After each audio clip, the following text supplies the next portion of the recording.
વાલા વડીલો, જય સ્વામિનારાયણ. Good morning. તો વાગ્યા છે સવારના 10:30 પોણા 11 થયા છે. Back to my channel. સ્વાગત છે તમારું મારી ચેનલમાં. અને ઉમેશ આપવાની સ્ટાઇલ, વાહ! મારે કાલે તે શૂટ કરવું હતું, બાકી એની આંખું એટલે કેવી પડે હો. મારે તો જો કે હવે એવી આંખ નથી બહુ, હવે આમ થોડીક ચશ્મા નંબર આવી તો ગયા જ હોય. સ્ટાઇલ કેવી છે ઉમેશ પપ્પાની? આવી કોઈ નહીં હોય સ્ટાઇલ. એને રાખીશ ક્યાં? જો કાતર, વાહ વાહ! હથિયાર ક્યાં રાખ્યા છે માળા કરવાના?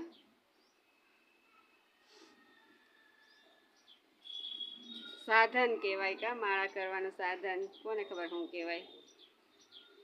કાપણી ને હાણસી ની તો ખબર છે એમ કહેવાય.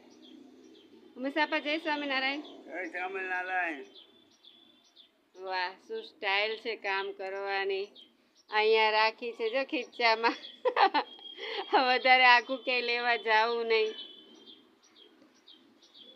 અને સ્પીડ જો ફટાફટ ફટાફટ. ચાલો ઉમેશ આ એ મૂકી અને બીજી લીધી.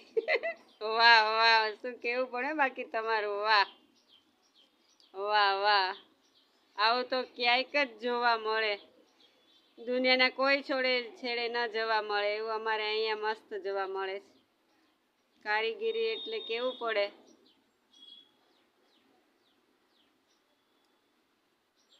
બાકી હીરો છે આ, 1 નંબર 1 ના. તો ચાલો ઉમેશ પપ્પા તો એનું કામ કરે છે, પછી પાછા આપણે મળતા જઈએ. જય સ્વામિનારાયણ. ગાઈસ, તો કેટલા મસ્ત રીંગણા છે. મને આવા બહુ ગમે રીંગણા. આખા થાય એવા તો નથી, થોડાક મોટા છે. સરસ આવ્યા છે રીંગણા. કોથમીરી ફ્રેશ. હવે કોથમીરી મસ્ત આવે છે કા? તો ફ્રેન્ડ્સ, અત્યારે રીંગણા બટેટાનું શાક મારે કર્યું છે. પહેલાં ફટાફટ ધોઈ લઉં. હાય ગાઈસ, તો વાગ્યા છે 3:30 થયા છે. અને જમી તો લીધું છે અને કામ બધું થઈ ગયું છે. બસ વાસણ ઉટકાઈ ગયા છે, કિચન ક્લીન થઈ ગયું છે. અને હવે હું બેઠું છું. મારો એક હાર કરે. બસ હવે કેટલા દિવસથી કામ ચાલે છે પણ પૂરું નથી થતું. મને લાગે છે આજે થઈ જશે. હવે બસ હવે આટલો અધૂરો જ રહ્યો છે. અડધો થઈ ગયો છે, અડધો બાકી જ છે. અને માલે હવે થોડોક જ છે, તમને આગળ બતાવું. બસ હવે આ એક થઈ જાય એટલે આ લોકો 2-3 દિવસ પછી દેવા જવાના છે ને, તો એની સાથે મોકલાવી દેવાય. તો આ દઈ દેવાય અને બીજો પાછો છે મારે ઘટે એ આવી જાય. તો બસ મને લાગે છે આજે મારે આ થઈ જશે. રાતે બસ જરીક જ છે, બસ વાર લાગે એને. તો આજે થઈ જાય પછી 2 દિવસ બેસવાનું જ રહેશે. ત્યાં સુધી તમે બધા છો ને, તમારી સાથે વાતો કરીશ, ઘરનું કામ કરીને પછી તમારી સાથે બેસી જઈશ. એમને શું, હે ને? બરાબર ને? તો બસ આ મારો કમ્પ્લીટ કરી લો. ઉમેશ પપ્પા સૂતા છે, ટીનું કામ કરે છે, ઉમેશ કામે ગયો છે. તો બસ અત્યારે તો આમ છે. પછી પાછા 4 ટાઈમે પાછા મળે. ત્યાં સુધી જય સ્વામિનારાયણ. બાય.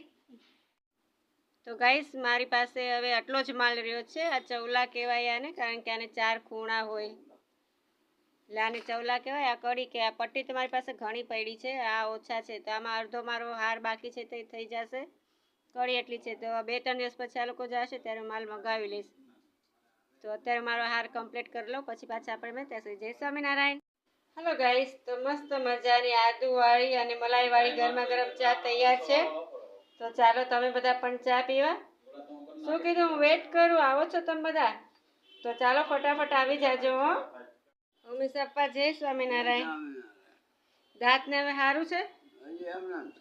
એમને એમ છે. તો ફ્રેન્ડ 3-4 દિવસથી ઉમેશ પપ્પાએ દવા લીધી છે પણ કાંઈ ફેર નથી પડતો. દાઢ બહુ દુખે, બિચારા જમી નથી શકતા અને દુખે રાખે છે. રાતે તે બેઠા હોય, ઘણી વખત નીંદર ન આવે. દવા તો લીધી છે પણ ફેર નથી પડતો. મને લાગે સડી ગઈ છે. તો હવે દવા પૂરી થઈ ગઈ છે ને? રાતે પીવાની ને? તો ઓલા જે આનો સ્પેશિયાલિસ્ટ હોય ને એને બતાવવું પડશે. ફરક તો નથી. 3-4 દિવસથી દવા પીવે છે પણ હવે જોઈએ, કાલે જાય દવાખાને. તો ફ્રેન્ડ્સ, તમે સજેસ્ટ કરી શકો છો કમેન્ટમાં.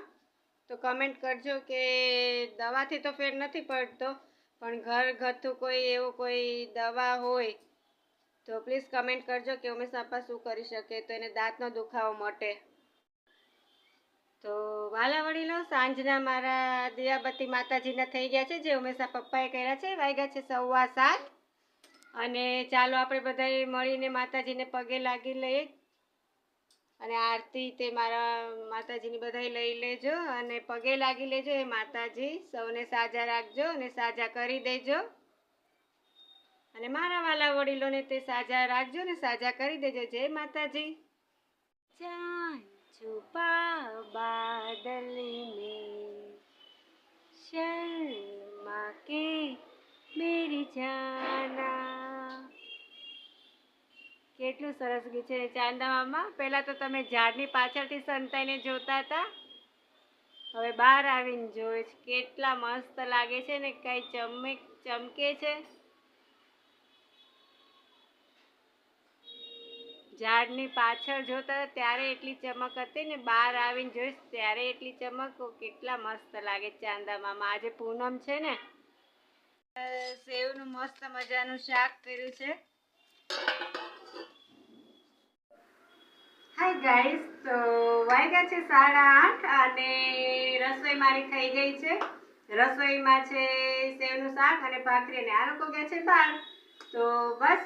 અને હા, જે કાલનો મેં બ્લોગ મૂક્યો તો મારા શ્રીમદના ફોટાનો, તો એમાં કમેન્ટ આવી હતી કે કલ્પેશ, તો તેમ કીધું હતું ને કે તમારા બાજુમાં જે બેઠા છે દમ કાકી છે.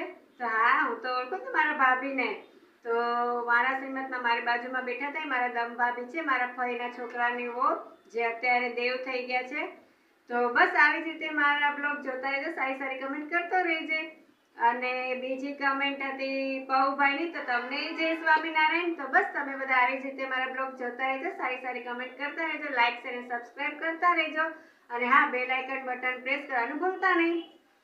તો બસ. અને હા, ઉમેશા પપ્પાને મેં લવિંગનું તેલ કરી દીધું હતું.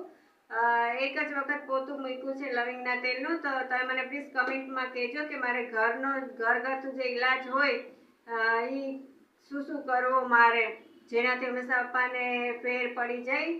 તો મેડિકલમાંથી દવા લીધી હતી, પણ મેં એને કીધું કે ડૉક્ટર પાસે જાય, પણ એ ના પાડે છે કે મારે ડૉક્ટર પાસે નથી જવું.